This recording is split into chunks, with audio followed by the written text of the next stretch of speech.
Inaugura la presidenta Claudia Sheinbaum los tramos finales del Tren Maya 6 y 7, con lo que la megaobra está concluida.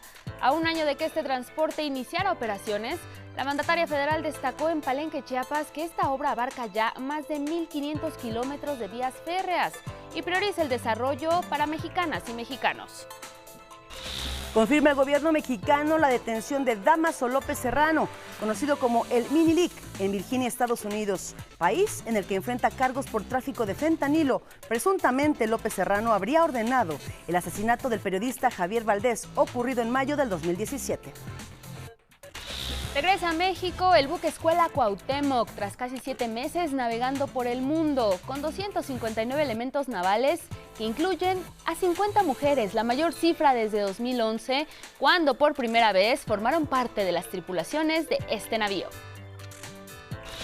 En el mundo, Bolivia enfrenta una crisis política en la que opositores realizan bloqueos y protestas contra el gobierno del presidente Luis Arce, cuando se llevan a cabo elecciones para renovar a 38 jueces, juezas, magistrados y magistradas de las altas cortes. Y en la cultura se exhibe en el Complejo Cultural Los Pinos la exposición Arte en Movimiento. Reúne a la generación 2023 del Sistema de Apoyos a la Creación. Destacan obras en pinturas, escultura, fotografía e instalaciones.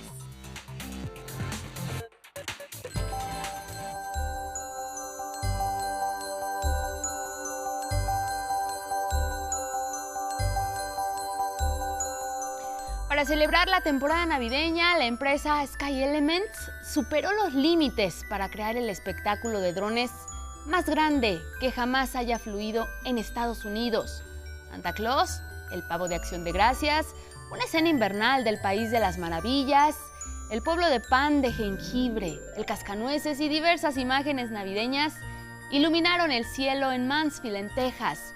Este evento estableció ya un récord Guinness al convertirse en la exhibición de drones más grande realizada en ese país.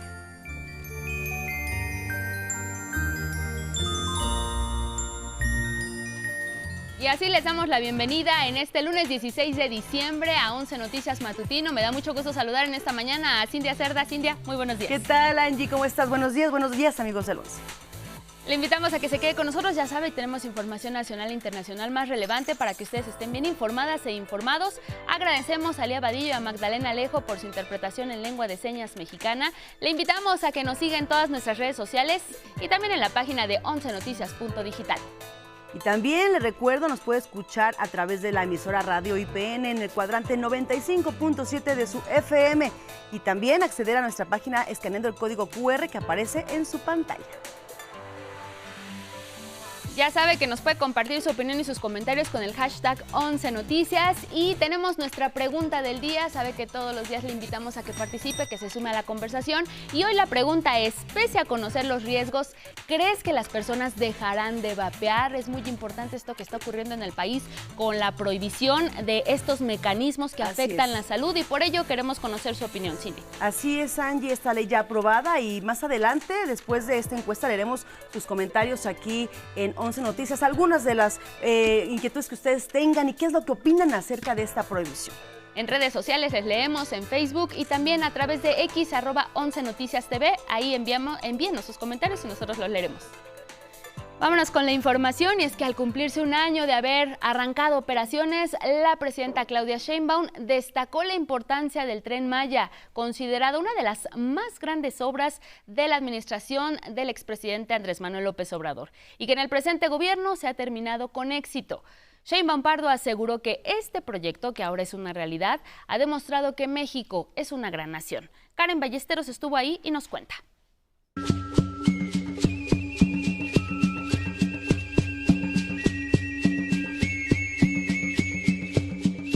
El Tren Maya está concluido. A un año de que este megaproyecto arrancó operaciones, este domingo 15 de diciembre, la presidenta de México, Claudia Sheinbaum, inauguró los 2 últimos tramos que forman parte de este tren de pasajeros.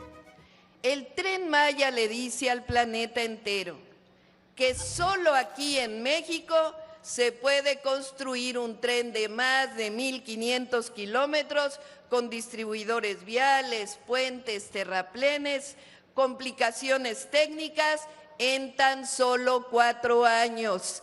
Es decir, solo aquí en nuestro país se hace una hazaña del tamaño del glorioso Tren Maya. Se trata del tramo 6 y 7, que constan de 9 estaciones que conectan el aeropuerto de Tulum con el municipio de Otón Blanco en Quintana Roo y regresa a Escárcega, Campeche. La ruta completa abarca más de 1.500 kilómetros de vías férreas y conecta Tabasco, Chiapas, Campeche, Yucatán y Quintana Roo. Además de impulsar el crecimiento económico y la justicia social de la región, el Tren Maya busca ser el destino turístico más importante del mundo. Vamos a consolidar el Tren Maya como el gran destino turístico del mundo y además lo vamos a hacer también un tren de carga para fortalecer el traslado de mercancías a lo largo del sureste mexicano. La magna obra concluida echa por tierra la campaña negra que buscaba frenarla. El Tren Maya no fue en contra, como algunos quisieron de inventar, sino con y para las comunidades del sureste de México. Desde Quintana Roo, la presidenta agradeció a las Fuerzas Armadas por su labor, no solo para garantizar la seguridad nacional, sino también por su colaboración en la construcción de obras estratégicas para el país. Destacó que esta obra es estandarte de la Cuarta Transformación y el legado del expresidente Andrés Manuel López Obrador. Su tesón, su voluntad, visión y amor lograron la hazaña a la que estamos dando continuidad con el mismo empeño y con la misma dedicación. El Tren Maya afianza con certeza que quedó en el pasado el periodo neoliberal y que es indispensable gobernar con la máxima de la economía moral.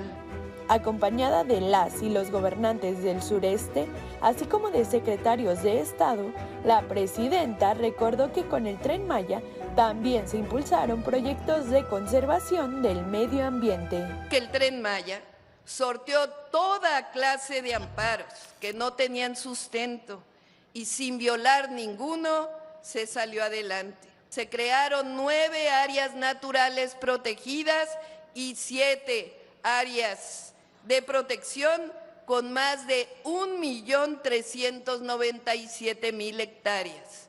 Es decir, el Tren Maya protege y fomenta la naturaleza y el turismo sustentable.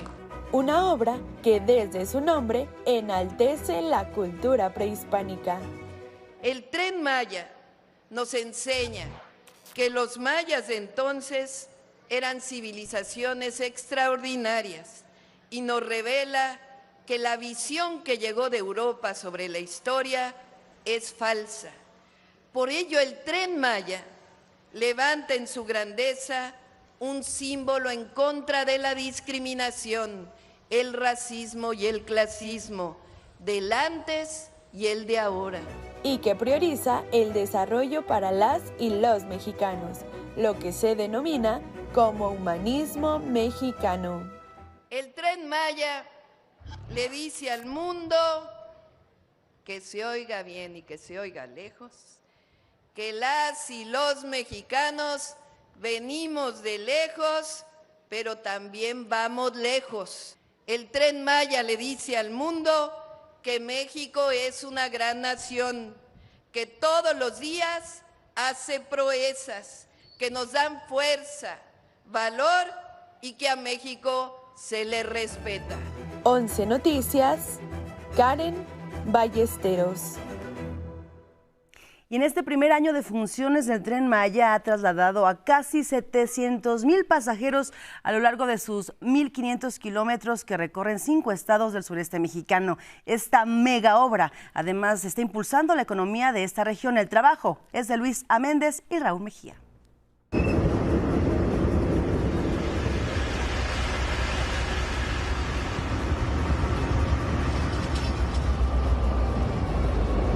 Y los trabajadores de la construcción que hicieron posible esta hazaña histórica del Tren Maya. Esto sí vale mucho la pena porque es una herencia para las nuevas generaciones, nuestros hijos, nuestros nietos, los que vendrán después de nosotros. 5 días para el Tren Maya. A ver, ¿dónde dice? ¿Qué dice? ¿Cuántos días? ¿Cuántos días falta para el Tren Maya? ¿Qué dice ahí? 105 días.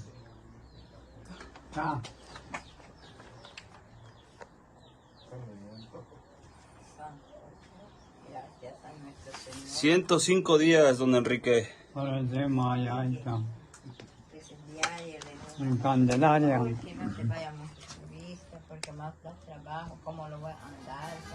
El Simincac, Tren Maya en lengua maya, unió 5 estados: Tabasco, Campeche, Chiapas, Yucatán y Quintana Roo. Ha pasado un año en que con sus 1,554 kilómetros de vía, la esperanza le ganó a la desinformación. La justicia social frenó la lluvia de amparos y la riqueza milenaria venció el ataque mediático. El Tren Maya para mí es un excelente momento turístico porque permite que personas de distintos lugares nos puedan visitar y conocer. El Tren Maya representa un gran desarrollo para nuestras ventas, nuestras artesanías. Sí. Son las vías del tren. Para que se vayan por las vías del tren. Estas calles, estas carreteras, ya podemos salir a gusto con los triciclos.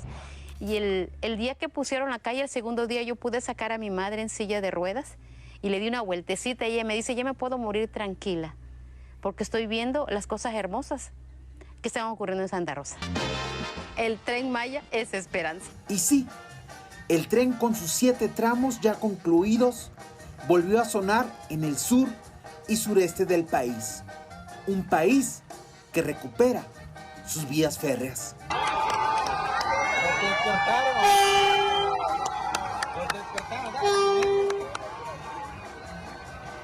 11 Noticias, Luis A. Méndez. Retomando la gira de trabajo de la presidenta Claudia Sheinbaum allá por Chiapas, hizo un llamado a los funcionarios públicos de todos los niveles a evitar los lujos y a que los recursos públicos se usen solo en beneficio de la población. Las y los gobernantes deben vivir sin lujos ni parafernalias, ya que los recursos públicos deben usarse en beneficio de la población. Así lo sostuvo la presidenta de México, Claudia Sheinbaum. Los gobernantes debemos vivir en la justa medianía. Ese es un principio juarista de Benito Juárez. Nada de lujos y parafernalias que utilicen los recursos del pueblo para otras cosas. El gobernante, el diputado, el senador, el presidente municipal, el gobernador, la gobernadora deben vivir en la justa medianía y los recursos del pueblo son del pueblo de México, no son para usarse para ninguna otra cosa. Este sábado, Sheinbaum estuvo de gira por Chiapas, donde dio el banderazo de inicio para la construcción del parque ecoturístico La Ceiba, un espacio de conservación de casi 10 hectáreas, que forma parte de los proyectos de conservación que se realizan en paralelo al Tren Maya.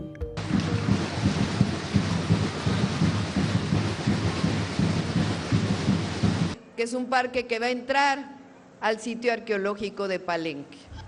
Aquí se van a sembrar ceibas, que son este árbol característico de la selva chiapaneca, que además nos recuerda a la cultura maya. a la de antes y sobre todo a la de ahora, a los mayas que han hecho no solamente de la historia de México, sino del presente, uno de los países, o quizá el país, con mayor trascendencia como potencia cultural de todo el mundo. Recordó que en Chiapas ya se cuenta con el Tren Maya, el tren interoceánico, y próximamente allí se construirá la primera sede fuera de la Ciudad de México de la Universidad Nacional Rosario Castellanos. En su visita a Palenque, Chiapas, la presidenta de México afirmó que hay unidad en Morena y calificó como algo menor las diferencias que tuvieron los líderes de dicho partido de ambas cámaras, Adán Augusto López y Ricardo Monreal. La mandataria llamó a ambos legisladores de Morena a tener cabeza fría. Son asuntos normales ahí entre ellos, pero hay unidad en el movimiento. Les deseo feliz Navidad, próspero año nuevo, cabeza fría, tranquilidad. Ello luego de las declaraciones que realizó Adán Augusto López sobre la detección de contratos irregulares en la legislatura pasada del Senado, durante la cual fue líder de Morena, Monreal Ávila. Ante ello, la presidenta Sheinbaum consideró que en caso de tener pruebas, se acudan a las instancias correspondientes. Si tiene algún tema, pues ahí hay instancias para denunciarlo, pero se tiene que investigar. Es algo menor. La titular del Ejecutivo además rechazó haberse reunido con el expresidente Andrés Manuel López Obrador en su visita a dicha entidad, ya que afirmó, él está descansando. 11 Noticias, Karen Ballesteros. Y cambiamos de información. Mire, los comités de evaluación de los 3 poderes de la Unión hicieron públicas las listas de aspirantes que cumplen con los requisitos de elegibilidad para contender en la que será la primera elección del Poder Judicial. Los listados de las personas que buscan ser ministras, magistradas o juezas fueron dados a conocer por la noche de este domingo. El Comité de Evaluación del Poder Ejecutivo informó que en total se recibieron 18,447 expedientes y de estos, 11,014 fueron aprobados al cumplir la elegibilidad. 228 personas aspiran a ser ministras o ministros de la Suprema Corte de Justicia de la Nación. Y mire, algunos nombres que destacan en esta lista son los de Bernardo Batis Vázquez, actual integrante del Consejo de la Judicatura Federal, y el ex procurador de la Ciudad de México, Gilberto Higuera Bernal, exfiscal de Justicia de Puebla y el ex subprocurador general de la República en la administración de Vicente Fox, además de Roberto Gil Suart, ex senador y diputado federal panista, además de haber formado parte del gabinete de Felipe Calderón. En tanto, el Comité de Evaluación del Poder Judicial publicó a través del Diario Oficial de la Federación que de 3,814 aspirantes que se inscribieron ante este comité, quedaron 1,046. 25 buscan ser ministras o ministros de la Corte. Destacan la exdiputada federal panista Doralicia Martínez Valero, además de Paula María García Villegas Sánchez Cordero, hija de la ministra en retiro Olga Sánchez Cordero y actual diputada federal por Morena. Y también figura el nombre de Marisela Morales Ibáñez, exprocuradora federal de la República en el sexenio de Felipe Calderón. Y finalmente, en los primeros minutos de este lunes, cuando ya había vencido, por cierto, el plazo establecido que era hasta el domingo, el Comité del Poder Legislativo publicó la lista depurada de los aspirantes que pasan a la siguiente ronda. Pero minutos después, la publicación fue eliminada. La lista consistía en 7,177 perfiles, pero había algunos nombres duplicados y también algunos cargos vacíos. A más tardar, el próximo 31 de enero del 2025, los 3 comités deberán ya entregar un listado con las personas de mejor evaluadas en esta realización de esta etapa. Y esos son los que avanzarán a la siguiente fase. Bueno, vamos con otros temas porque en Virginia, Estados Unidos, fue detenido Dámaso López Serrano, mejor conocido como el Minilic. Esta persona, López Serrano, fungió como operador del cártel de Sinaloa y enfrenta cargos en Estados Unidos por tráfico de fentanilo. Se encontraba bajo la figura de testigo colaborador, es decir, como fuente voluntaria de información para las autoridades, por lo que su condena se redujo solo a 5 años y gozaba del beneficio de libertad condicional. Sin embargo, medios en Estados Unidos señalan que al continuar traficando fentanilo, habría perdido confiabilidad y credibilidad, y por esto fue detenido el pasado jueves. Damaso Pérez es hijo de Damaso López Núñez, el licenciado, quien fuera uno de los principales socios de Joaquín El Chapo Guzmán en el negocio de trasiego de drogas a Estados Unidos, hasta que fue detenido en 2017 en México y extraditado a la Unión Americana al año siguiente. El Minilic es quien habría ordenado el asesinato del periodista Javier Valdés, ocurrido en mayo de 2017. De acuerdo con las investigaciones de la Fiscalía General de la República, Damaso López habría ordenado el homicidio del fundador de Río 12 por haberlo llamado en un texto pistolero de utilería. Incluso, la FGR solicitó la extradición del Minilic para que sea juzgado en México por este asesinato.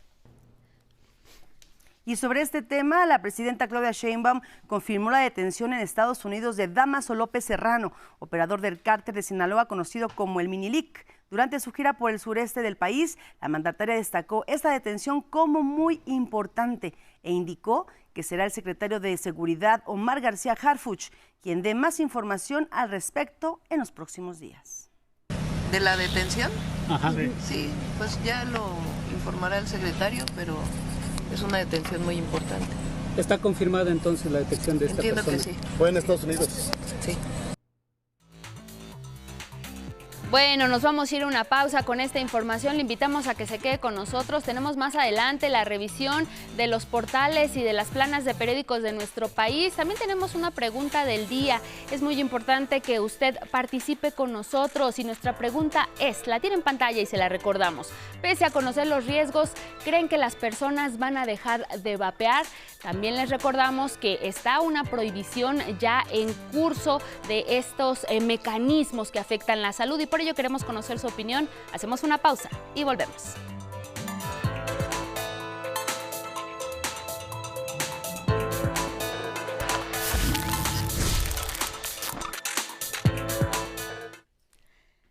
Con 30 de la mañana, seguimos en 11 Noticias y mire, con toga y birrete, 1920 alumnas y alumnos se graduaron de la Universidad Abierta y a Distancia de México. Mi compañero Atlante Muñoz nos cuenta la historia de esfuerzo y perseverancia de algunos de los nuevos profesionistas.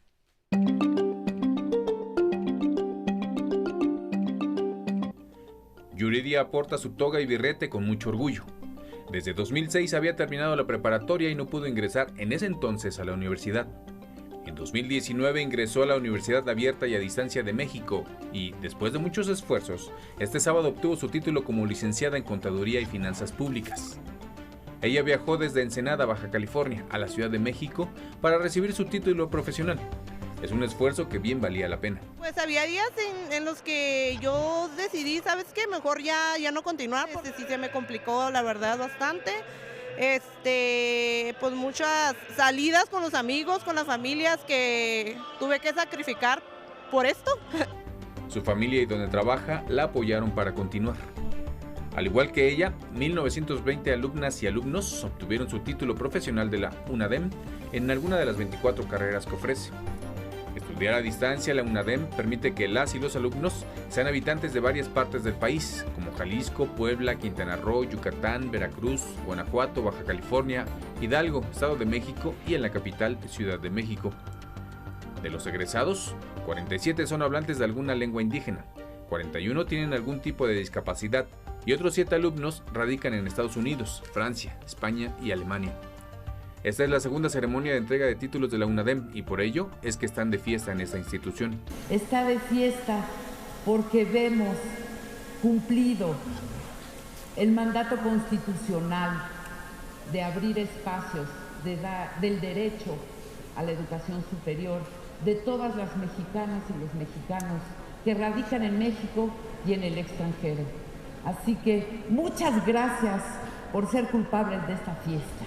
Con imágenes de Cristian Eduardo Meléndez y Bruno Ruiz, 11 Noticias. Atlante Muñoz. Y en Acapulco, Guerrero, fueron recibidos 259 cadetes que durante 7 meses navegaron y atracaron en 12 puertos de 9 países. Ellas y ellos forman parte de la tripulación del buque Escuela Velero Cuauhtémoc, que regresó a México luego de una ardua capacitación y por primera vez el mayor número de mujeres como parte de la tripulación.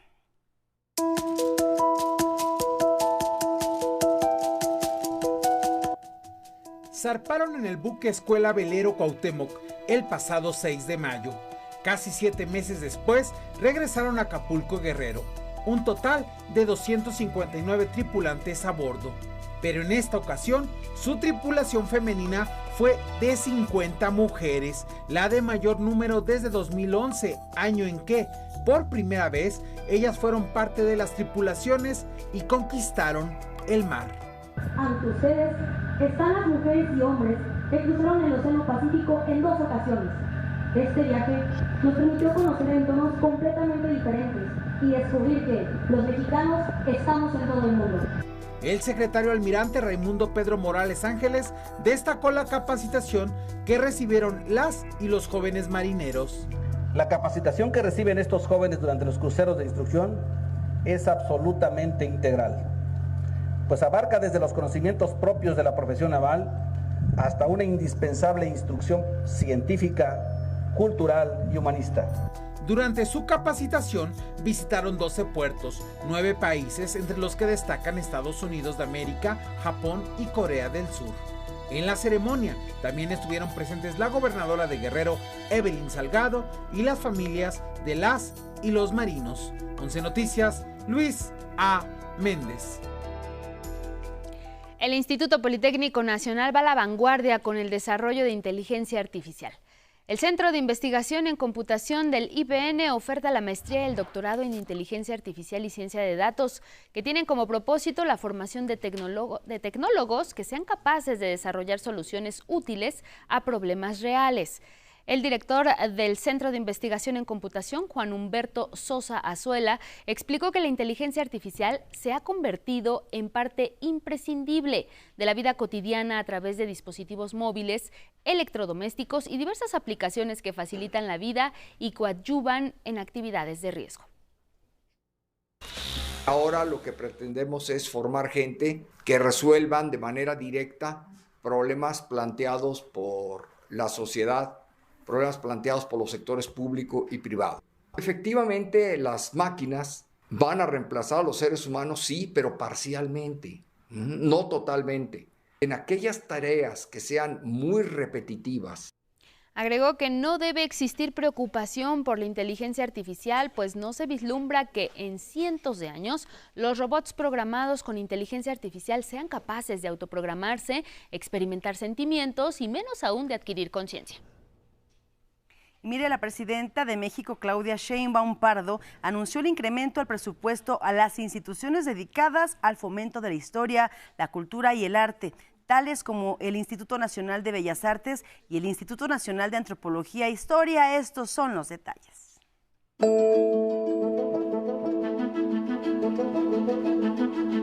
Se aprobó el presupuesto de egresos de la Federación y en particular hubo una reasignación de tal manera que la Secretaría de Cultura tiene 3,000 millones de pesos adicionales que van a ser dedicados a estas escuelas. El Instituto Nacional de Bellas Artes y Literatura, el Instituto Nacional de Antropología e Historia y sus escuelas dedicadas al arte, la historia y la cultura serán las que recibirán estos recursos para mejorar su infraestructura y sus planes de estudio. Se trata de acciones que forman parte del eje de educación artística impulsado por este gobierno. Los recursos que se recortaron a órganos autónomos, como el INE, servirán, entre otras cosas, para apoyar a estudiantes del sector cultural, quienes fueron dejados en el olvido por los gobiernos neoliberales. Y algo fundamental que se hace por primera vez, gracias al apoyo de la presidenta, sabemos que la educación pública tiene que ser gratuita y a partir del siguiente año ya no habrán cobros en inscripción y reinscripción de las escuelas del IMBAL. Se paga alrededor de 6,000 y en otros casos hasta 20,000 anuales. Ya no habrán inscripciones justamente para garantizar educación de calidad pública para todas y para todos. La Secretaría de Cultura informó que también se actualizarán planes de estudio de formación artística, lo que no se hacía desde hace más de 15 años. ¿Qué queremos hacer con toda esta estrategia? Consolidar el sistema más ambicioso de educación artística formal y comunitaria, es decir, que se articule como un sistema donde se puedan hablar, compartir conocimientos y formar artistas, pero también docentes que tengan una visión amplia de la educación, de la transformación, y que sea parte justamente de esta segunda etapa y del segundo piso de la transformación.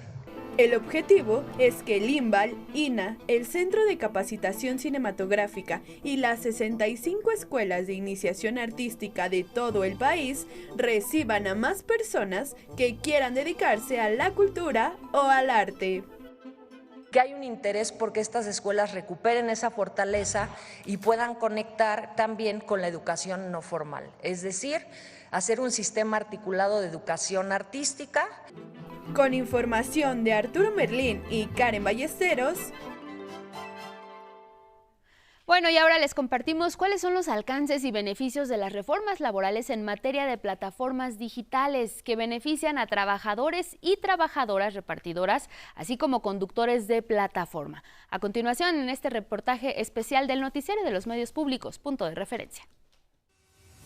Con la aprobación de las reformas laborales en materia de plataformas digitales, los trabajadores repartidores y conductores contarán con prestaciones como cualquier otro trabajador formal, sin afectar la libertad que tienen para elegir sus horarios de trabajo. Este modelo de empleo de las plataformas tuvo su auge durante la pandemia del COVID-19. El servicio de llevar alimentos, productos o servicios hasta la puerta rápidamente se convirtió en una alternativa atractiva, pues a cambio de no contar con prestaciones laborales, las empresas de aplicaciones vendían la idea de que cada trabajador era un socio más de la empresa y que ganaría conforme a los servicios. La posibilidad de decidir en qué horario laborar, cuántos días y en qué zonas, fue el gancho para que poco más de 658,000 personas se integraran a este modelo. Sin embargo, los accidentes fueron el detonante para que estos trabajadores buscaran contar con seguridad social. Demanda que fue escuchada y atendida por la presidenta Claudia Sheinbaum, quien el pasado 16 de octubre presentó una iniciativa que adiciona un capítulo a la Ley Federal del Trabajo en la que se establecen los derechos para ellas y ellos, con la que se garantiza que los trabajadores ganen el salario mínimo mensual, tienen derecho a sindicalizarse y acceder a prestaciones como Seguro Social, Infonavit, Aguinaldo y Seguro contra Accidentes. Aunque quienes ganen menos del salario mínimo no tendrán acceso a estas prestaciones, pero estarán protegidos en caso de accidentes laborales. Sin embargo, en un principio se difundieron mentiras sobre esta reforma, tales como que el trabajador pagaría cuotas adicionales al IMSS, que deberían cubrir más impuestos y que las plataformas dejarían de contratar a más repartidores. Lo cierto es que el modelo únicamente suma la garantía de prestaciones para sus trabajadores. Y lo más importante, su libertad para elegir los horarios de trabajo se mantiene abierta y seguirá siendo como hasta ahora. Se mantiene la libertad para las y los trabajadores, es decir, ellas y ellos son las que definen el tiempo donde van a estar conectados en las plataformas. Aunque la iniciativa de reforma fue ampliamente difundida, algunos de los trabajadores mantienen dudas, sobre todo respecto a las obligaciones que adquieren las empresas, por lo que será necesario difundir más los detalles de esta reforma. Ernesto Osorio, punto de referencia. En otra información, la agencia de calificación financiera Standard & Poor's emitió el viernes pasado una nueva evaluación positiva al desempeño de la economía de México. La empresa estadounidense calificó a la deuda soberana de largo plazo del país en el nivel BBB positivo con perspectiva estable. La agencia resaltó además el compromiso del gobierno de México con la consolidación fiscal, el buen manejo macroeconómico y la prudencia en las políticas fiscal y monetaria. Standard & Poor's informa además que no espera movimientos en la calificación crediticia de México en los próximos 12 a 18 meses, año y medio. En tanto, la Secretaría de Hacienda afirmó que con esta evaluación de la agencia estadounidense, México mantiene el grado de inversión de las 8 calificadoras que evaluaron su deuda en 2024. Volvemos a cambiar de tema y es que los vapeadores contienen diversas sustancias tóxicas nocivas para la salud. Es por ello que es muy importante informar puntualmente a la población, sobre todo a las y los jóvenes, los daños que pueden generar estos cigarrillos electrónicos, una situación que ha generado que se prohíba su producción y distribución.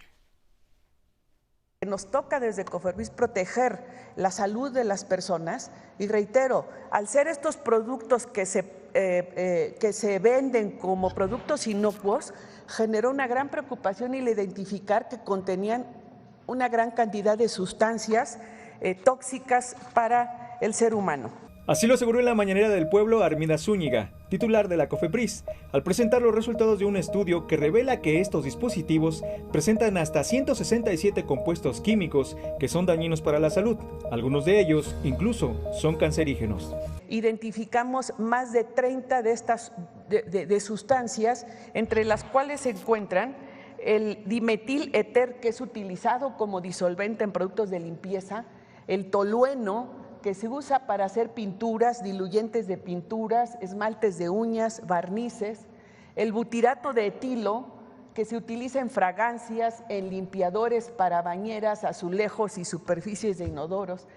Zúñiga Estrada advirtió del peligro por el aumento en el uso de vapeadores en los últimos años por parte de niñas, niños y adolescentes, ya que les pueden causar desde arritmias cardíacas hasta daños irreversibles en el sistema inmune. Lo que tenemos en nuestras manos no es un tema menor, es la salud de nuestra población y es la salud, reitero, de nuestros niños y nuestros jóvenes, ya que diversas encuestas relacionadas con la exposición a este tipo de sustancias demuestran que son cada vez más accesibles para los niños. No son productos inocuos, es decir, son productos que van a causar a mediano o largo plazo un daño a la salud. Cabe recordar que el pasado 11 de diciembre, el Senado aprobó el dictamen para prohibir la producción y distribución de cigarrillos electrónicos y vapeadores, y que ya fue enviado a los congresos estatales para su discusión y, en su caso, aprobación. La prohibición de su uso ya estaba en la ley, pero con amparos, la Suprema Corte de Justicia de la Nación la revirtió ante los cabildeos de las empresas. Recuerden que el presidente López Obrador modificó la ley para prohibir la venta y comercialización de vapeadores. Y la Corte echó para atrás ese cambio a la ley. Pero es un mensaje muy claro de que a todos los jóvenes, las y los jóvenes, adolescentes que usan los vapeadores, vean nada más las sustancias que tienen. 11 Noticias, Arturo Arellano, Merlín.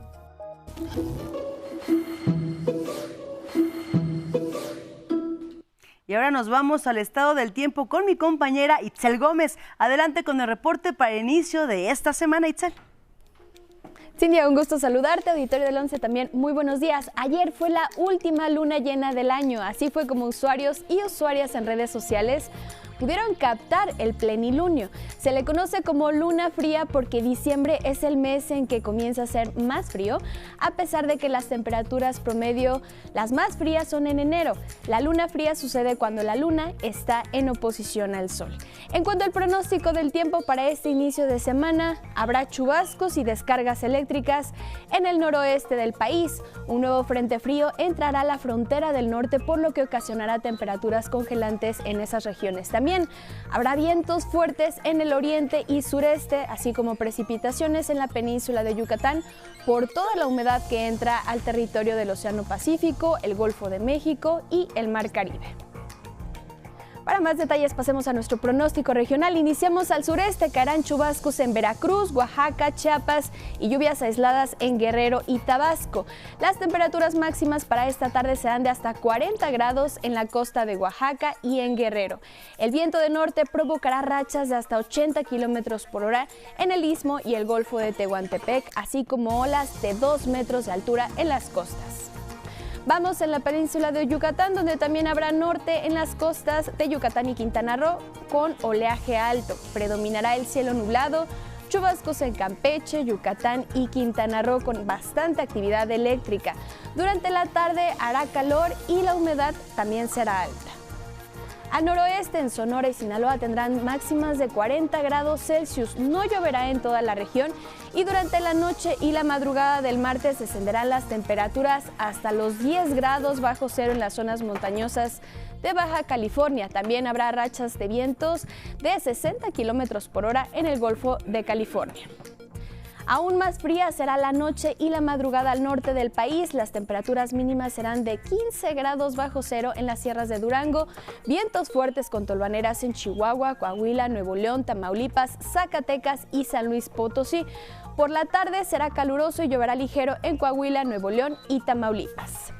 Al occidente, cielo medio nublado durante el día con lluvias aisladas en Jalisco, Colima y Michoacán. Es altamente probable que caigan heladas en las zonas altas de Jalisco y Michoacán y el viento también será moderado con rachas de 40 kilómetros por hora.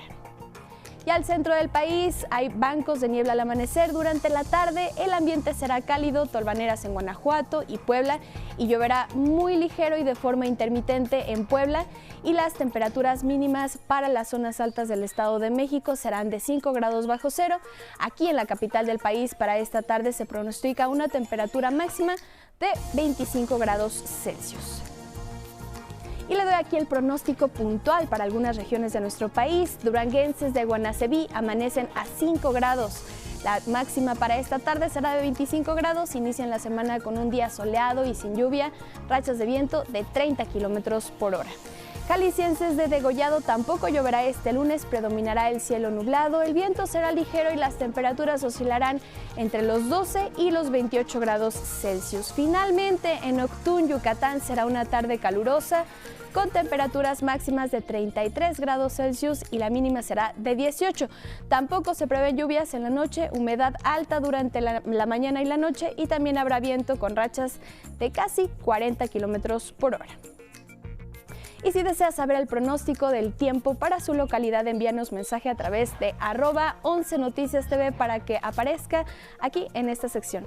Esta fue toda la información y que pase un excelente día.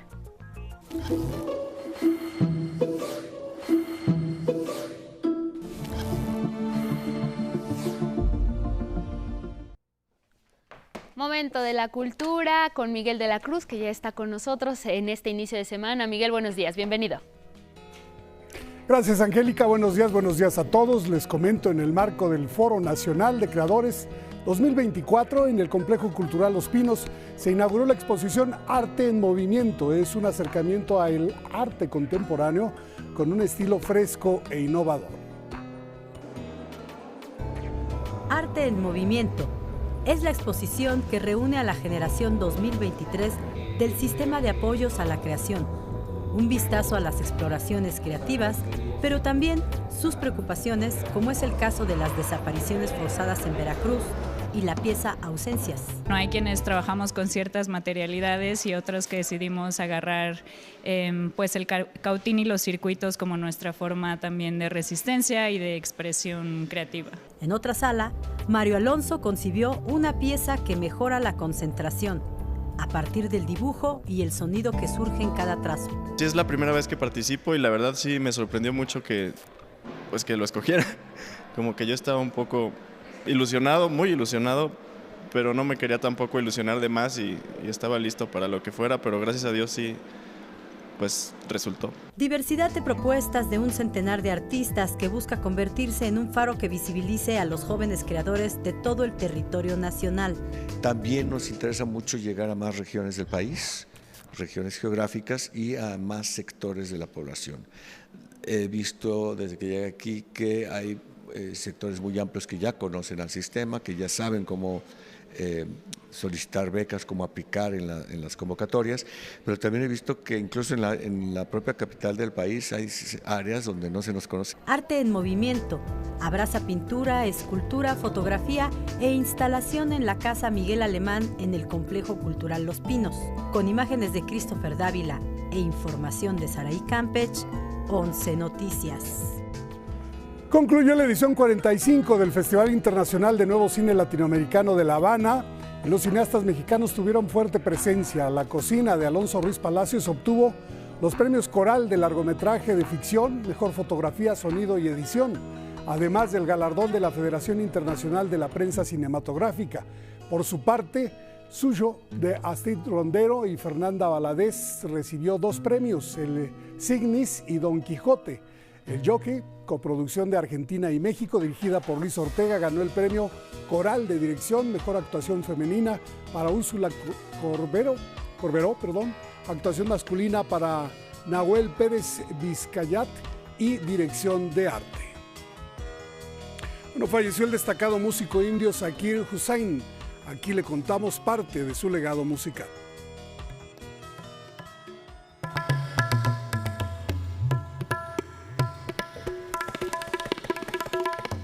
El mayor exponente de tabla del mundo falleció el 15 de diciembre a los 73 años de edad.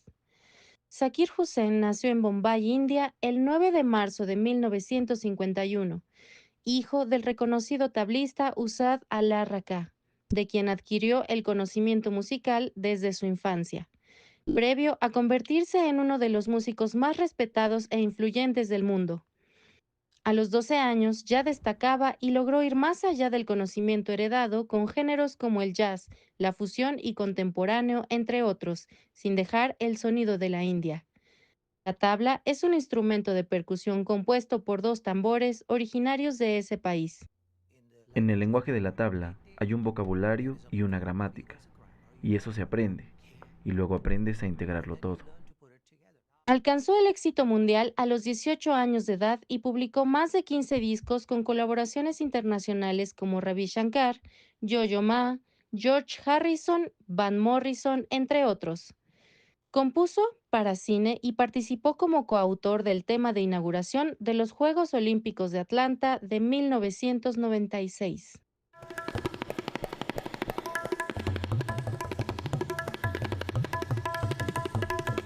Recibió del gobierno de su país los premios Padma Shri en 1988, el Padma Bhushan en 2002 y el Padma Vibhushan en 2023, además de recibir 3 Grammys y otros galardones en diversos países.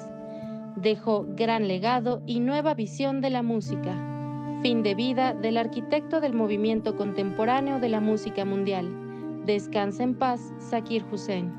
11 Noticias, Melissa Roura. Esta noche cierra temporada la obra Peinar, Lavar y Enterrar del dramaturgo español Juanma Pina, dirigida por Pilar Bolívar, comedia de humor negro que suma 5 temporadas en distintos escenarios. Estamos en una estética, un día normal trabajando Gaby y Fernando, y estamos a punto de cerrar y llegan 2 secuestradores o asaltantes a empezar a hacer fechorías y de ahí ocurre pues lo que es la historia. Está creciendo muchísimo, y lo que tenemos aquí es un negociazo, según lo que me dijo la Charito. La cita es hoy a las 20 horas, Teatro Julio Prieto ante Xola, a las 20 horas, última función. Vámonos al libro del día, es Cuchara y Memoria de Benito Taibo, editado por Planeta. Este libro en voz de su autor. Cuchara y Memoria es Cuchara y Memoria, es mi personal historia de relación con la comida, con los alimentos, con la memoria, con la herencia, con la evolución. Vengo de una familia donde la comida era una parte vital para la relación humana. En mi casa comían 20 personas todos los días. Era una suerte de asilo maravilloso para todos aquellos perseguidos, tristes o no tristes. Despliego en este libro todas esas historias que me han hecho ser quien soy. Soy un lector, soy un escritor, soy un melómano, pero sobre todo soy un tragón. Es un libro de comida, que no de cocina. Es un libro de mis andanzas por gran parte del mundo, probando. Decidí hacerlo en una suerte de orden alfabético para poder tener un poco claro este inmenso mundo que significa la comida. De eso se trata. Y me divertí como un enano. Bueno, luego con el 11 avanzamos 145 páginas de Largo Instante del Incendio, ensayo biográfico sobre José Vasconcelos de Rafael Mondragón, editado por el Colegio Nacional. El X de hoy es de Judith Alanis y dice: Vasconcelos en contra del mercantilismo imperante. Repusimos que el Estado tiene el derecho de abaratar el libro y difundirlo aun cuando por hacerlo se arruinen empresas. Bueno, ahí seguimos la lectura, les debo el poema para mañana, vamos a hacer una pausa y regresamos con más información.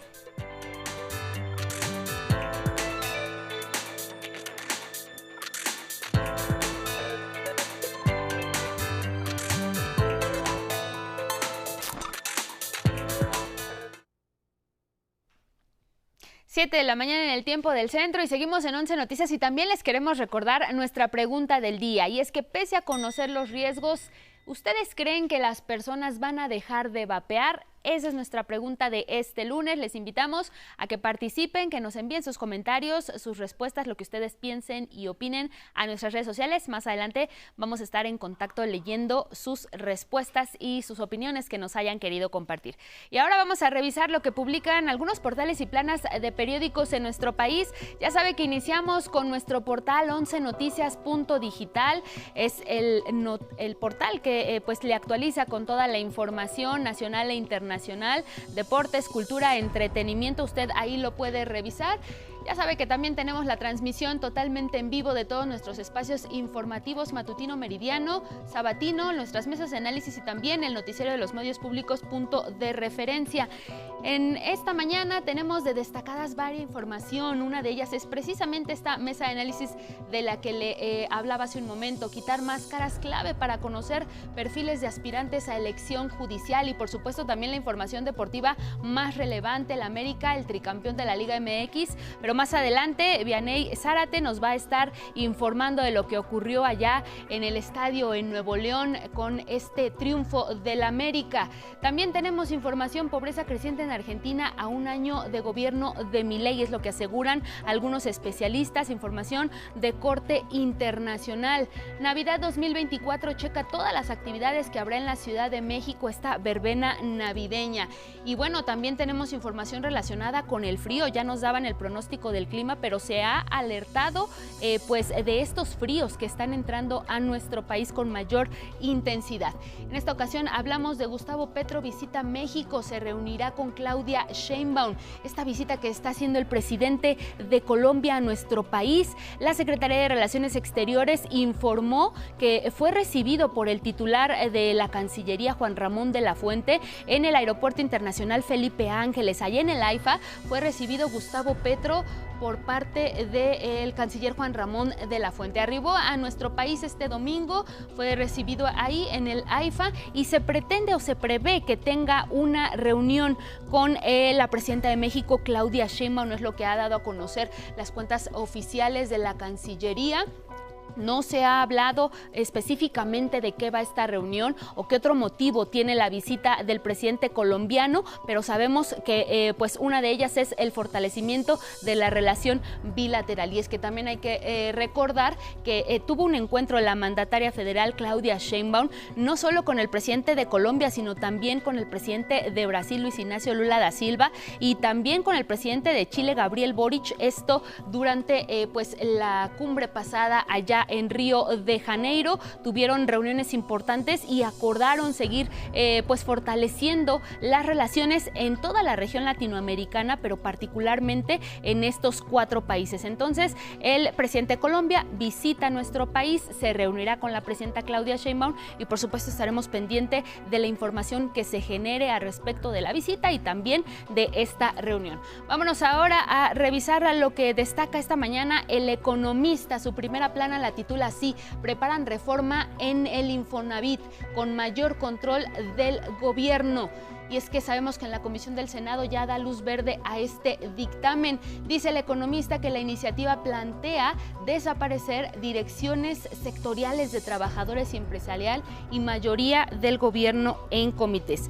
La reforma, dice El Economista también, conlleva el objetivo de que el control de los recursos del instituto quede en el gobierno. Hay que recordar que esta reforma que fue enviada desde el Ejecutivo lo que pretende es superar el déficit habitacional que existe en nuestro país. Pretende dotar al Infonavit de mayores responsabilidades para que pueda construir y de esta forma otorgar vivienda justa y a buen precio, equitativa, a miles y miles de trabajadores. Se habla de la construcción de 1 millón de viviendas y el Infonavit tiene una buena participación. Es por ello que esta reforma a la Ley General del Infonavit es lo que pretende y es lo que está destacando esta mañana El Economista. También en información financiera resalta lo que ya le informábamos más temprano: Standard & Poor's ratifica la nota soberana de México y mantiene la perspectiva. La calificadora destaca una gestión macroeconómica cautelosa, el marco institucional y las políticas fiscales fiscal y monetaria apoyadas por un tipo de cambio flotante. Lo que también dice esta calificadora es que le da entre 12 y 18 meses de margen para un eventual cambio en la nota de la deuda de México a su perspectiva. Esa es la información que está compartiendo El Economista en este lunes 16 de diciembre y nos vamos ahora a revisar la jornada. En esta mañana, su primera plana la titula de esta forma: con Trump, todo es negocio, hasta la presidencia de Estados Unidos. Esto se trata de una nota especial de los corresponsales de la jornada en Washington y en Nueva York, y nos habla precisamente de la investidura que tendrá el próximo presidente estadounidense el próximo 20 de enero de 2025, y lo que resalta es que se están vendiendo tarjetas para sortear accesos a su toma de posesión. De acuerdo con la información publicada por estos colegas periodistas, hasta $47 están vendiendo estas tarjetas para el sorteo. Apenas es una parte para ver si se puede ir a la investidura. En su primera gestión erogó abultadas sumas por usar sus propiedades para actos de gobierno. Las entradas para una cena de gala esta semana a $1 millón por persona. Y también resalta que hay tenis, gorras, fotografías, Biblias con su autógrafo entre los productos que está promocionando Donald Trump, el próximo presidente de Estados Unidos. Y bueno, lo resalta la jornada, se trataría también de un negocio. También en otra información que está resaltando la jornada es: pedirán diputados de Morena a Ricardo Monreal transparencia en el manejo de recursos. Lo que proponen es designar un contralor que entregue un reporte trimestral de las finanzas de la bancada. Hay que recordar también que esto se da en medio de las acusaciones que se han realizado por parte de quien coordina la bancada del Senado, Adán Augusto López, y lo que ha pedido la presidenta de México es cabeza fría, porque hay muchos temas en los cuales se tiene que avanzar. Ahí está lo que van a pedir los diputados de Morena al coordinador de la bancada morenista, Ricardo Monreal. La fotografía principal de este diario es, por supuesto, la celebración, alzar la copa. El América es tricampeón en la Liga MX, este campeonato que recibe el América después de haber derrotado a los Rayados de Monterrey. Y lo que resalta la fotografía de la jornada es que ante más de 52,000 aficionados se dieron cita allá en el estadio de Nuevo León, en el Gigante de Acero. Perdieron los Rayados del Monterrey en su propia casa y el América, por supuesto, festejando, pero ya le mencionábamos más adelante, Vianey Zárate nos va a contar absolutamente todo lo que ocurrió allá. Vámonos ahora con El Universal. Lo que destaca esta mañana es: policías municipales vulnerables ante cárteles del narcotráfico, es lo que menciona esta nota principal. Es un trabajo también especial de los reporteros del Universal, pero también corresponsales en diferentes partes del país. Y es que hay que recordar también que se ha dado recientemente este operativo Enjambre, que tiene pues sitio en el Estado de México, y donde se ha buscado precisamente erradicar de corrupción y de vínculos con la delincuencia organizada a mandos policíacos o bien alguna otra autoridad. Lo que resalta El Universal esta mañana es que, sometidas por medio de sobornos o por la fuerza, varias de estas corporaciones son un brazo más del crimen organizado. Deben transformarse o desaparecer de acuerdo con expertos, y hace referencia a este operativo que le mencionábamos y que le hemos informado, que a la fecha suma ya 22 funcionarios con tareas de seguridad pública que han sido detenidos, esto en 12 municipios del Estado de México. Hace referencia a que esto solo es la punta del iceberg de lo que podría tratarse un problema más amplio a nivel nacional.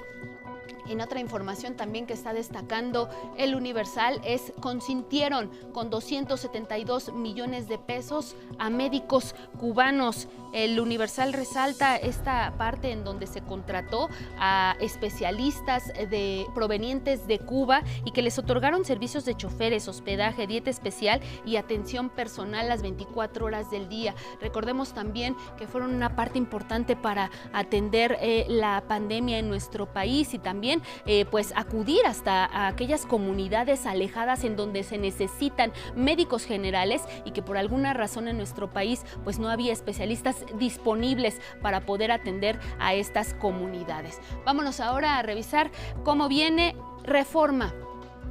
Cae la siembra de trigo en 48%. Dice Reforma, impacta falta de apoyo y de agua. Los productores de Sonora, que son pues de alguna forma quienes están poniendo el acento en este sentido, que dejaron de sembrar 200,000 hectáreas, es lo que indica Reforma, y también informa que la siembra de trigo en nuestro país en el último trimestre pues estará menguada por la falta de apoyos y carencia de agua, lo que anticipa un escenario catastrófico para la producción del grano. Esto de acuerdo con un grupo consultor de mercados agrícolas, es como lo refiere Reforma, y también resalta del recorte en el Senado por el motivo del pleito morenista. También Reforma está informando de esto, que pues ha trascendido estas acusaciones que se han realizado entre los líderes de las bancadas tanto en el Senado como en diputados, y pues estas diferencias en la asignación de fondos presupuestales para el Senado en 2025 serían parte de las razones de la confrontación política entre los coordinadores parlamentarios de Morena, Ricardo Monreal y Adán Augusto López. Ahí tenemos la información que está destacando Reforma en este lunes. Y bueno, vámonos, ahí dejamos la revisión. Nos hace falta Milenio, disculpe usted. México republicano, opción a los defraudados por el PAN y el PRI. Se trata de una entrevista que hace este diario. Grisha Reiter, secretario general, sostiene que no buscan dividir ni polarizar, y responde al líder del PRI, Alejandro Moreno Cárdenas, Alito, mejor llamado como Alito. El declive de los partidos confirma que la realidad supera a su propio sarcasmo. Es una entrevista especial que está realizando este diario, y pues si usted quiere conocer más a detalle, lo invitamos a consultarlo. Bloqueos del narco en 8 comunidades chiapanecas también es otra de las notas que esta mañana Milenio manda a su primera plana. Y es que informa que hombres encapuchados mantenían hasta la noche del domingo narcobloqueos en 8 municipios de Chiapas que colindan con Comitán para exigir la liberación de 30 detenidos en cateos realizados a casas de seguridad y distribución de droga. Esto como parte de las acciones de la Fuerza de Reacción Inmediata. La fotografía principal de Milenio, hazaña histórica. Sheinbaum celebra la conclusión del Tren Maya. Ya le informábamos de esta inauguración de los últimos tramos 6 y 7 de esta mega obra Tren Maya, completando de esta manera el recorrido de más de 1,500 kilómetros que abarca el Tren Maya allá en el sureste de nuestro país. Y bueno, también pues se destaca este triunfo del América, que todos lo llevan, y esa es la información que viene en Milenio. Ahora sí, dejamos la revisión de las planas y los portales en nuestro país y vámonos con otra información, y con información capitalina. Y es que la Navidad está cada vez más cerca, y a partir del 17 de noviembre en el Zócalo de nuestro país se va a realizar la verbena navideña. Mi compañera Gabriela Jiménez nos informa. Los festejos navideños inundarán la Ciudad de México del 17 al 30 de diciembre. Se llevará a cabo en el Zócalo capitalino una verbena navideña. Arrancará con la inauguración del alumbrado tradicional de temporada de los edificios del centro histórico el martes. A lo largo de estos días se realizarán conciertos con 56 agrupaciones musicales. Habrá pastorelas, una velada navideña con nieve artificial, la exposición del Niño Dios más grande del mundo y una feria artesanal, entre otras actividades. Contar con un Zócalo vibrante en los próximos días, y podrán venir, disfrutar, bailar, estar cada momento con una actividad distinta. La jefa de gobierno, Clara Brugada, destacó que los festejos se extenderán a las zonas marginales de la Ciudad de México, con la instalación de pistas de patinaje en puntos estratégicos de todas las demarcaciones. Vamos a descentralizar las fiestas decembrina y vamos a instalar 16 pistas de hielo a lo largo y ancho de la ciudad, de entrada libre en la capital, ubicadas en lugares estratégicos de cada alcaldía, lugares en los que generalmente no llega el gobierno o los gobiernos a compartir eventos públicos y donde la población pueda disfrutarlo. Con todas y cada una de estas pistas vamos a tener también un escenario en donde también habrá conciertos, habrá pastorelas, habrá DJ, habrá talleres, actividades para que también las niñas y los niños puedan hacer unas otras actividades, además del patinaje. Se anunció también que el grupo Polymarch ambientará los festejos de Año Nuevo en el Ángel de la Independencia el 31 de diciembre. Este año se estima que los visitantes a la capital mexicana dejen una derrama económica de más de 7,000 millones de pesos. Se espera un 62% de ocupación hotelera, 2 más por ciento que el año anterior, y la llegada de 820,400 turistas a hoteles. Con imágenes de Eugene Pasol y Andrés Reyes e información de Gabriela Jiménez, 11 Noticias. Cambiamos de tema. El sábado, Alejandro Armenta Mier rindió protesta como nuevo gobernador del estado de Puebla.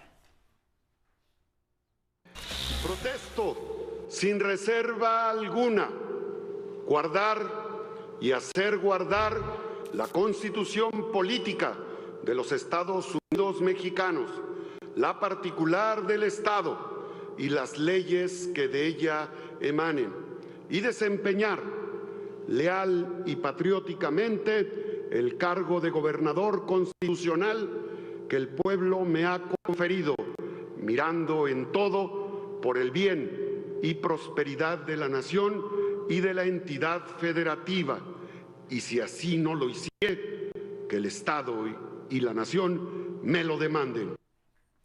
Ante el Congreso local, así como integrantes del Gabinete Federal, gobernadoras y gobernadores de otras entidades y dirigentes partidistas, el mandatario poblano se comprometió a ejercer una administración para todas y todos los poblanos con inclusión, justicia y equidad.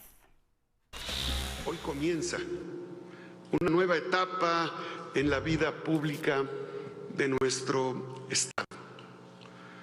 Puebla es el corazón de la patria. Somos una entidad pluriétnica, pluricultural y cosmopolita. Puebla es protagonista de las transformaciones del país. Tenemos memoria, patrimonio e historia. En representación de la presidenta Claudia Sheinbaum, el secretario de Educación Pública, Mario Delgado, exhortó al gobernador Alejandro Armenta a trabajar estrechamente con el gobierno federal para continuar en el proceso de transformación. Vamos a trabajar estrechamente con el nuevo gobernador Alejandro Armenta para que Puebla se siga consolidando como uno de los polos líderes en nuestro país en materia educativa.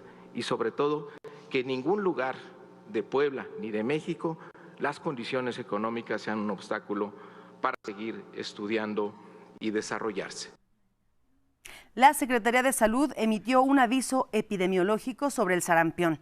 Hizo un llamado a los padres, madres o tutores de familia que hasta el momento no han llevado a vacunar a sus hijas e hijos y los exhorta a que vayan a llevarlos para que se protejan contra este virus. Esto con el objetivo de disminuir el riesgo de casos importados en México, que suman 7 en el transcurso de este año. La dependencia informó que se intensificará la campaña de inmunización, ya que en la región de las Américas suman 452 casos en este 2024. Recuerda que el esquema de vacunación contra sarampión es de 2 dosis, la del primer año de edad y la de la segunda a los 18 meses. Sin embargo, las niñas y niños nacidos antes del 2022 reciben la segunda dosis a los 6 años de edad. Las 32 entidades federativas se cuentan con vacunas contra sarampión, rubiola y paperas para aplicarse a niñas y niños de 1 a 9 años y contra sarampión y rubiola para adolescentes de 10 a 19 años que no recibieron la vacuna cuando les correspondía conforme a su edad. Eso sí, la dependencia subrayó que México cuenta con un sólido sistema de vigilancia epidemiológica que permite actuar de forma inmediata, además de que la cobertura de vacunación es del 95% a los 6 años y 71% a los 18 meses. Bueno, ya le comentábamos hace un momento, y es que este lunes la presidenta de México, Claudia Sheinbaum, va a recibir en Palacio Nacional al presidente de Colombia, Gustavo Petro. Se trata de una reunión privada que van a tener ambos mandatarios. Es su segundo encuentro de manera oficial. La primera vez fue el pasado 18 de noviembre en la reunión del G20 allá en Brasil. Sheinbaum y Petro posaron para una foto junto con los mandatarios de Brasil, Luis Ignacio Lula da Silva, y de Chile, Gabriel Boric. Gustavo Petro arribó a nuestro país este domingo por la tarde y lo hizo en el Aeropuerto Internacional Felipe Ángeles, en el AIFA. Ahí fue recibido por el canciller Juan Ramón de la Fuente. Nos vamos a temas de justicia. La Fiscalía General de la República entregó en extradición al gobierno de Estados Unidos a 2 personas mexicanas por diversos delitos. Se trata de José L., acusado de asociación delictuosa y tráfico de armas, y quien encabezó una organización de tráfico de armas y municiones de México a los Estados Unidos, y de Lorenzo S., por asociación delictuosa y contra la salud. Fue miembro de una organización dedicada al narcotráfico con sede en México.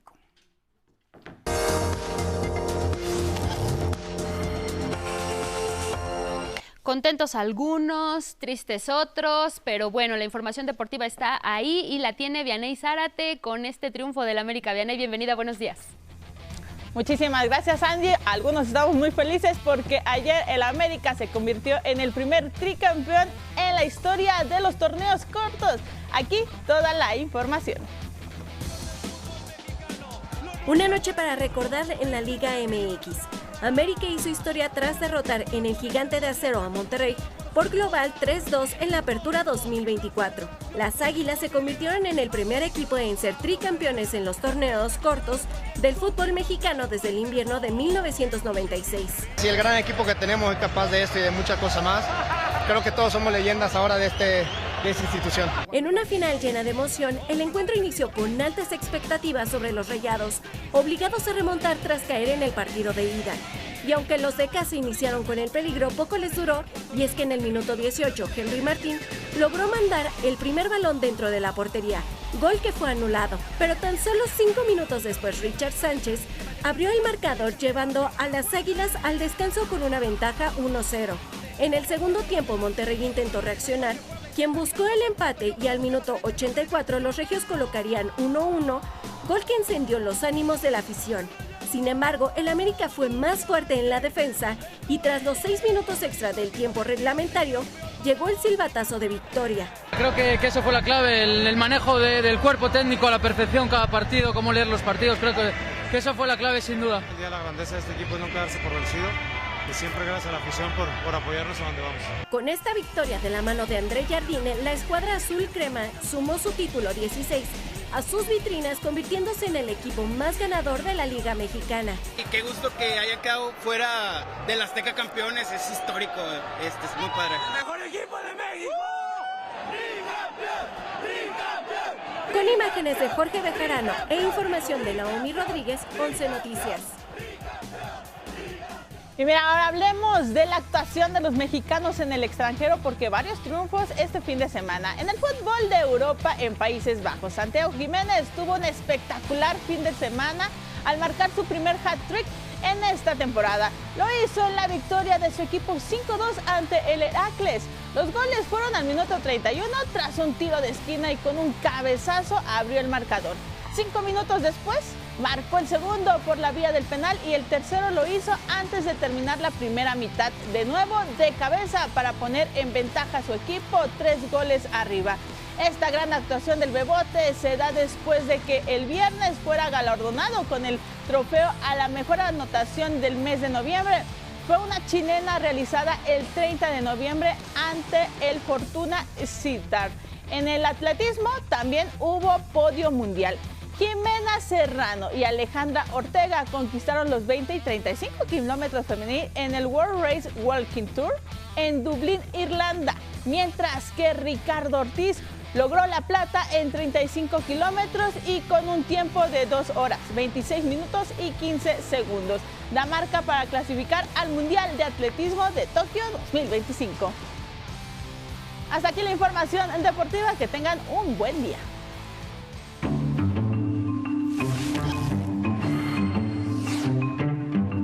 Gracias, Vianey. Nos vamos al mundo con la información internacional. El general Walter Braga Neto, ministro de Defensa del expresidente de Brasil, Jair Bolsonaro, fue detenido por su supuesta participación en la tentativa de golpe de Estado en 2022. Aquí los detalles.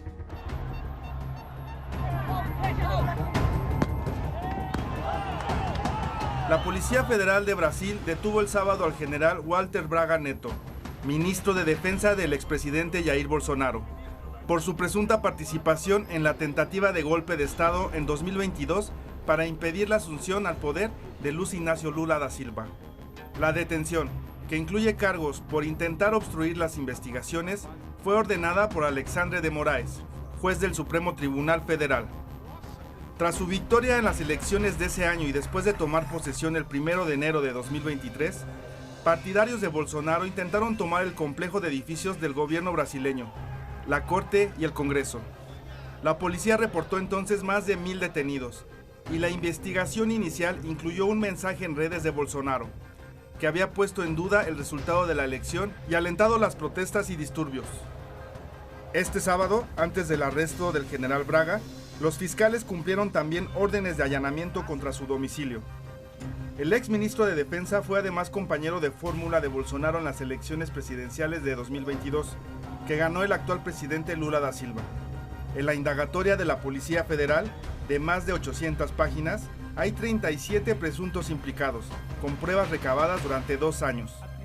Según la investigación policial, Braga Neto tuvo una participación activa en un intento de presionar a los comandantes de las Fuerzas Armadas brasileñas a adherirse al intento de golpe. 11 Noticias. Nos quedamos en tierra carioca y es que el presidente de dicho país, Luiz Inácio Lula da Silva, fue dado de alta el domingo y abandonó el hospital sirio-libanés de Sao Paulo. Lula fue operado 2 veces para detener una hemorragia cerebral. Estoy tranquilo, me siento bien. Saben que estoy reclamando el derecho a vivir hasta los 120 años. Y los que solo tienen odio quedan perdonados. Estoy aquí vivo, entero y con más ganas de trabajar. Sobre la detención del general Walter Braga Neto, exministro de Defensa del expresidente Jair Bolsonaro, por su presunta participación en la tentativa de golpe de Estado en 2022, Lula da Silva señaló que respeta la presunción de inocencia, derecho que él no tuvo cuando tuvo un proceso en su contra. Sin embargo, afirmó que si se demuestra la acusación, deberá ser castigado severamente. El presidente de Brasil podrá tener reuniones de trabajo en su casa de Sao Paulo y los médicos informaron que en breve podrá viajar a Brasilia, pero los viajes al extranjero están suspendidos hasta nuevo aviso. El ciclón Chido ha causado la muerte de al menos 14 personas, daños a la infraestructura de salud y destrucción de casas en el archipiélago francés de Mayotte, en el Océano Índico. Ese territorio se ubica entre Madagascar y la costa sureste de África. Tiene una superficie de 372 kilómetros cuadrados y una población de casi 270,000 habitantes. Este ciclón tocó tierra con vientos de más de 220 kilómetros por hora. Su fuerza arrancó techos, derribando árboles y postes de electricidad, además de provocar inundaciones en hospitales. Los centros de salud están pasando por grandes dificultades. El hospital, ya sea la unidad de cuidados intensivos, la sala de urgencias o el quirófano, solo está al 30% de su capacidad. Obviamente, el ciclón ha causado muchos daños en el hospital. El gobierno del presidente de Francia, Emmanuel Macron, ya envió brigadas de personal para realizar trabajos de limpieza y de búsqueda de personas heridas. Mientras tanto, Israel sigue sin dar tregua a los pobladores de la Franja de Gaza. En la última ronda de ataques murieron casi 70 personas. Entre las víctimas está el camarógrafo de la televisora Al Jazeera, Ahmed Alou, y otros 2 periodistas palestinos y 3 socorristas. Es el 5º periodista de la cadena catarí que muere desde el inicio de la invasión en la Franja de Gaza y lamentablemente son ya casi 200 los comunicadores que mueren por ataques israelíes en tan solo poco más de un año cuando inició el conflicto. Este domingo las tropas dirigieron un ataque aéreo contra el campamento de Al-Nuseirat, donde se ubica un centro de defensa civil, y contra 4 escuelas donde se refugiaban palestinos desplazados. En Corea del Sur, la Corte Constitucional inició este lunes las audiencias para ratificar la destitución del presidente Yoon Suk-yeol. El sábado, el Parlamento aprobó la remoción del mandatario por haber declarado la ley marcial el pasado 3 de diciembre, que causó una inédita crisis política y el repudio popular.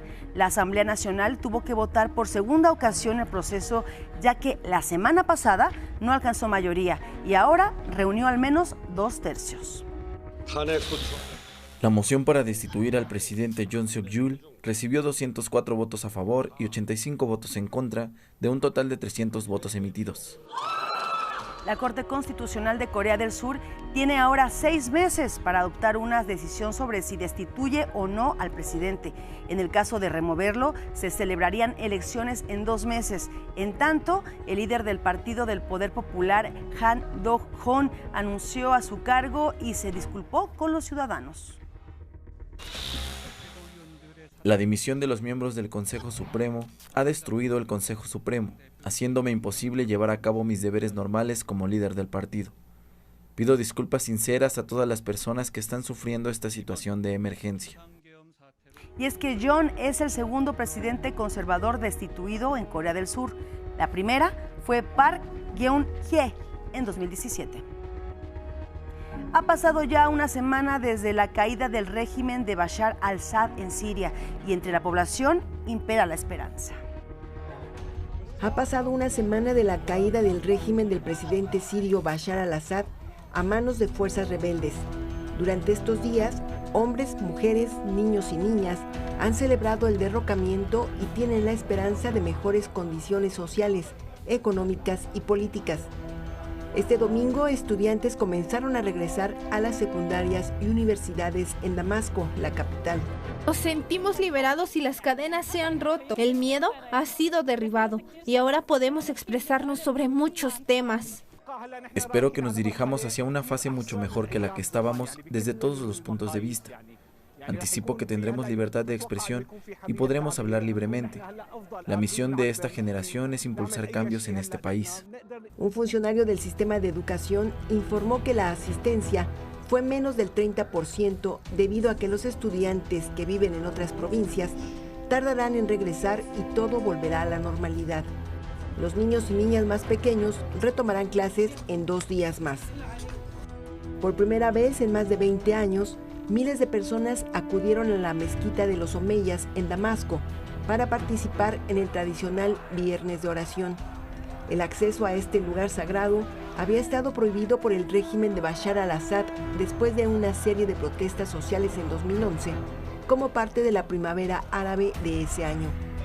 Y los cristianos sirios asistieron al servicio dominical, en medio de las promesas de los líderes rebeldes yihadistas de que se respetarán y protegerán los derechos de las minorías.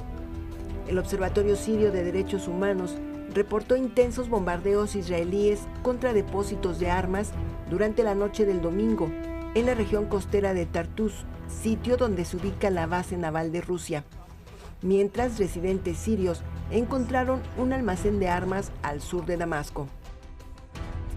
En tanto, el gobierno de Israel aprobó un proyecto del primer ministro Benjamín Netanyahu para duplicar la población que vive en la parte del Golán sirio, que está ocupado ilegalmente y anexado por Israel. Actualmente, ahí viven 30.000 ciudadanos israelíes en asentamientos ilegales. No tenemos ningún interés en enfrentarnos a Siria. La política de Israel hacia Siria estará determinada por la evolución de la realidad sobre el terreno. Arabia Saudita condenó esta medida y denunció un sabotaje de las oportunidades de restaurar la seguridad y la estabilidad de Siria. 11 Noticias, Norma Vargas Saldívar. Regresamos a América. Con un año de retraso, en Bolivia se realizaron elecciones para renovar a los jueces y magistrados de las altas cortes. Esta elección podría ayudar a medir las fuerzas políticas para los comicios presidenciales del 2025. Al momento es el único país en el mundo que elige a sus magistrados por el voto popular. Los ciudadanos cumplieron con su deber en medio de una crisis política que incluye bloqueos y protestas de los opositores al gobierno del presidente Luis Arce. El proceso se llevó a cabo sin incidentes para elegir a 38 integrantes de los tribunales que fueron preseleccionados por el Parlamento. El expresidente Evo Morales acusó que estas elecciones coartan los derechos de las y los electorales al restringir el número de departamentos y candidaturas. Primero, cumpliendo con deber de cualquier boliviana, aunque muy preocupante, es una elección totalmente inconstitucional e ilegal, porque la Constitución afirma una elección única y exclusiva. Lamento hemos llegado a esta situación por el sometimiento del órgano electoral al Poder Ejecutivo. Y le comento, para competir en las elecciones presidenciales allá en Perú, se perfilan el actual mandatario Luis Arce y Evo Morales, quien ya enfrentó el bloqueo, en el Tribunal Constitucional, que le impidió presentarse a una nueva candidatura. Ahora nos vamos a ver qué destaca este día la prensa internacional. Comenzamos en Estados Unidos con USA Today, en donde señala que Joe Biden desafió a su sucesor Donald Trump a eliminar su ley distintiva que trae proyecto de fabricación de energía limpia en el país. Entre otras medidas que Biden implementó a lo largo de su mandato, agrega que así busca cimentar su legado. En otra nota leemos que los estadounidenses gastan más en cuidado de la salud que otros en el mundo y comparte 7 razones del por qué. Una de ellas es la falta de límite en el precio, en tanto en la imagen. Veamos a los jóvenes al lado del Stegosaurus apex, que se une a las filas de los fósiles famosos. Ahora nos vamos con el diario chileno El Mercurio, que hoy apuntó a que la mayoría de las y los chilenos considera que el sistema de justicia no es eficaz y que la mitad de las y los jueces no resisten las presiones políticas. Añade que de acuerdo al exministro de Justicia Hernán Larraín, las cifras son altamente preocupantes. En otra nota, observamos que padres y madres de familia se encuentran en conflicto debido a que no hay cupo en los colegios para sus hijos e hijas. Además de criticar al sistema de admisión, denuncian que los alumnos destacados se encuentran sin matrícula. Y en la imagen vemos ahí mismo a Nayira Belmar, ganadora del Global Teacher Prize de Chile. Ya cerramos con el Clarín. El periódico argentino señala que el acuerdo con Cristina se frenó y ahora pasa para el 2025 la designación de más de 200 fiscales, jueces y juezas, específicamente para finales de febrero cuando sean enviadas. Y en más información, pese a la crisis, los nuevos restaurantes se multiplican en la ciudad de Buenos Aires. De acuerdo con datos oficiales, hasta octubre hubo un 15% más de habilitaciones que el año pasado. Sin embargo, empresarios advierten por la caída del consumo. Y nos ponemos deportivos con la imagen. Vemos al equipo Vélez festejando que se convirtió en el campeón de la Liga Profesional 2024. Y bueno, vamos a retomar información nacional y es que hace unos momentos el Comité de Evaluación del Poder Legislativo Federal informó a través de sus redes sociales que continúa en sesión permanente, incorporando los registros restantes de las personas que pueden ser elegibles. Esto derivado de la revisión a correos electrónicos y a las solicitudes entregadas de forma física por las y los solicitantes. Aseguró que debido al enorme volumen y características de la información, la revisión concluyó alrededor de las 9 de la noche del 15 de diciembre, lo cual impidió incorporar de manera integral los registros logrados vía electrónica y física a la lista que se publicó en el plazo previsto, que vencía este domingo. Detalló también que muchos aspirantes enviaron información a las distintas direcciones y plataformas que se proporcionaron para completar las solicitudes, por lo que en algunos casos se duplicaron los documentos de los 12,000 aspirantes a un cargo de juez, jueza, ministro, ministra, magistrada o magistrado. También refirió que la revisión implicó más de 300,000 constancias, certificados oficiales y documentos de los aspirantes, además de la revisión de más de 700,000 datos de los cuestionarios y correspondencia. La Dirección General de Servicios al Turista, Ángeles Verdes, puso en marcha el operativo vacacional de invierno 2024. Estará vigente hasta el próximo 6 de enero, periodo en el que calcula proporcionar más de 14,000 servicios que beneficiarán a más de 43,000 turistas que viajan por carretera en esta temporada.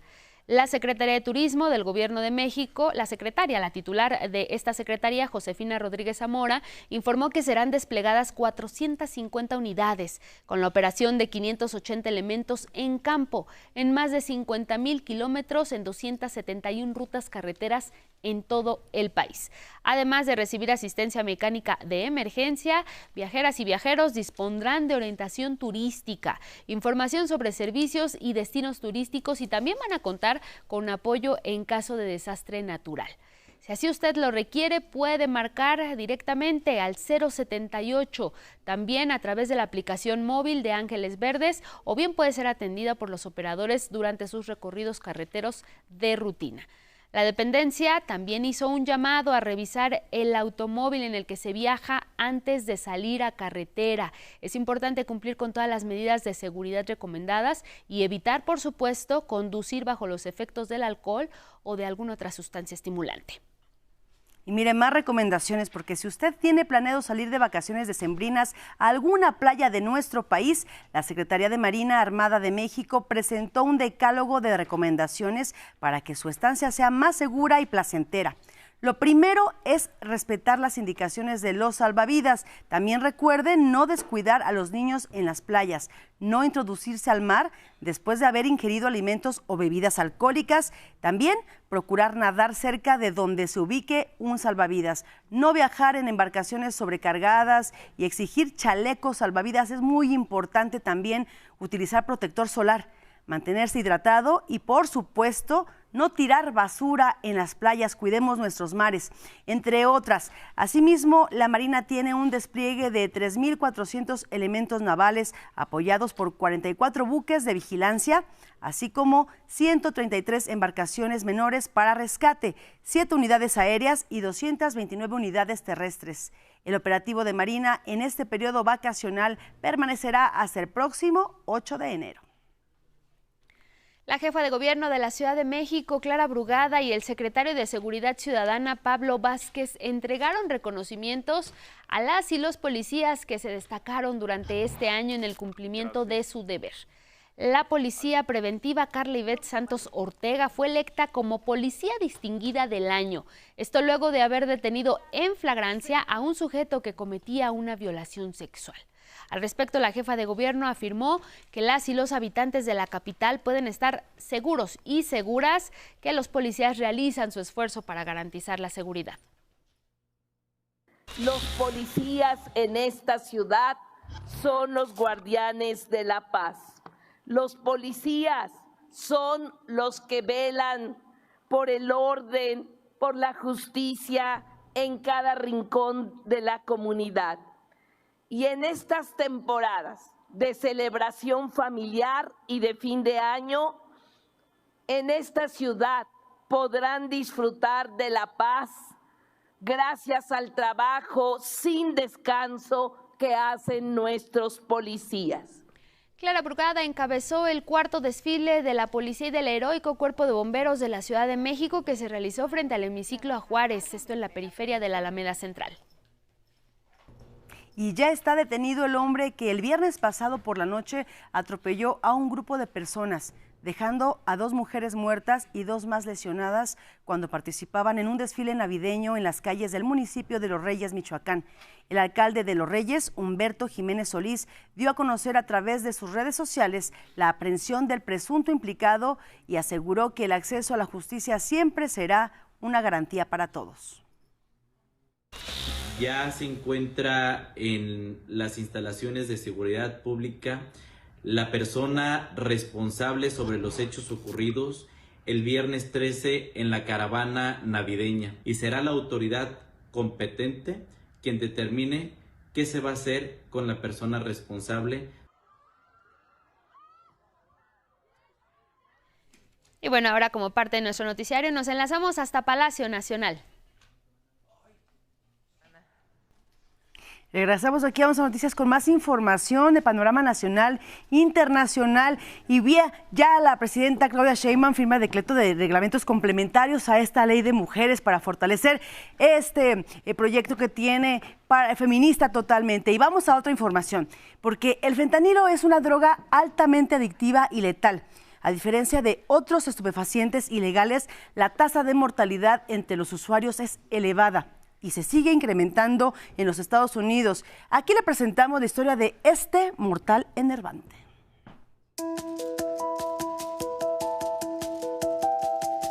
La crisis del fentanilo en Estados Unidos podría llamarse ya epidemia, pues su consumo problemático ha cobrado la vida de cientos de miles de estadounidenses.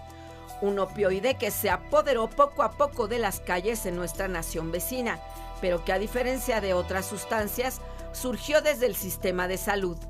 La crisis de los opiáceos inició en la década de los 90, cuando laboratorios médicos hicieron una comercialización descontrolada de analgésicos, opioides sintéticos, como el Oxycontin, haciendo uso de personal médico para ofrecer recetas sin precaución. Esto provocó que se disparara la demanda del opioide por el rápido crecimiento de la adicción. Se tiene registro que desde 2012, personal médico alentado por la empresa Purdue expidió 282 millones de recetas de Oxycontin, Vicodin, Percocet, entre otros, con el consiguiente daño a la salud de los consumidores, incluyendo el fentanilo altamente adictivo también. En el 2017, la farmacéutica Purdue fue demandada en 500 condados de 40 estados de la Unión Americana por parte de particulares y autoridades locales por haber comercializado el Oxycontin.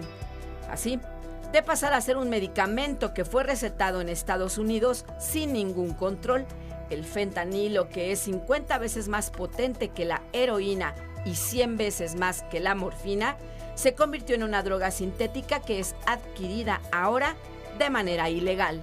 Las muertes por sobredosis han aumentado en Estados Unidos durante décadas, pero la aparición del fentanilo ha provocado un gran incremento, representando la gran mayoría de muertes por sobredosis e insuficiencia respiratoria en los últimos años. 2022 fue el año que más víctimas se alcanzó por fentanilo en Estados Unidos. Datos del Centro Nacional de Estadísticas de Salud señalan que en ese año se registraron 111.029 muertes, 76.226 por consumo de este opioide. Y es que en una sola dosis de 2 miligramos de fentanilo es letal para el cuerpo humano y provoca en instantes una sobredosis y con ello la muerte de la persona. Pero, ¿por qué este opioide es tan adictivo? Al igual que otros opioides como la heroína o la morfina, el fentanilo interactúa con los receptores del cerebro que controlan el dolor y las emociones. Estos receptores responden normalmente a sustancias químicas que libera nuestro cuerpo para hacernos sentir bien, como por ejemplo comer, beber o tener relaciones sexuales. Su uso continuo crea rápida dependencia y dosis más fuertes. La elaboración del fentanilo es más barata y rápida, favoreciendo su comercialización. El fentanilo en el sistema médico se produce en fábricas reguladas por el gobierno de Estados Unidos, pero sus precursores llegan también a los mercados de drogas ilícitas desde Asia directamente a puertos estadounidenses o a través de México o Canadá. En Estados Unidos, el consumo del fentanilo se registra en 169 miligramos al día por cada 1,000 habitantes. En México, los niveles registrados no superan el miligramo al día. Desde noviembre de 2023, el Gobierno de México, a través de la Comisión Federal para la Protección contra Riesgos Sanitarios, regula la comercialización, prescripción y suministro de medicamentos opiáceos, como la oxicodona, con el objetivo de reducir el riesgo de adicción y proteger la salud pública. El esfuerzo se reforzó con una campaña de prevención. La felicidad que necesitas está en ti, con tu familia, tus amigos y la comunidad. Secretaría de Educación Pública, Gobierno de México. Con la información de Axel Meneses, 11 Noticias.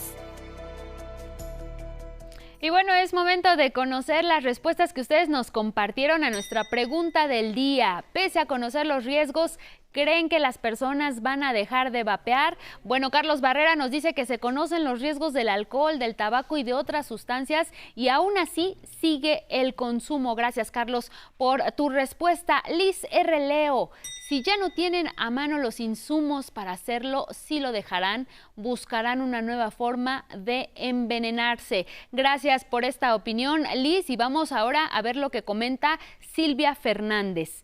Mi mamá fumó por mucho tiempo y logró dejarlo sin necesidad de vapeadores. Bueno, ahí también están los testimonios de otras personas que han podido dejar pues ciertas sustancias que pues también son dañinas al organismo. Y vamos a ver lo que dice Marco AB. Hay que entender que la prohibición no va dirigida a los que vapean, va dirigida a tratar de contener su influencia de uso. Cristina Martínez considera que no. Si los fumadores no dejan de fumar, menos los que vapean, al menos es menos escandalosa y menos oloroso. Anita Izquierdo, no, ya será responsabilidad de cada quien a pesar del daño que estos ocasionan. Y revisamos brevemente qué es lo que nos dice la encuesta en X. El 50% considera que no, es igual que el cigarro. Falta más difusión, el 23.1%. Y bueno, ahí están las respuestas. Muchas gracias por su participación. Nos vamos, llegamos así al final. Cintia, muchísimas gracias por haber Angie. compartido. Y bueno, a usted gracias también que nos siguió a través de Radio IPN, a través de nuestras redes sociales. Lo invitamos a que siga la señal del 11. Agradecemos a Karen Kenia Roberts por el vestuario. Que tenga un excelente inicio de semana. Buenos días.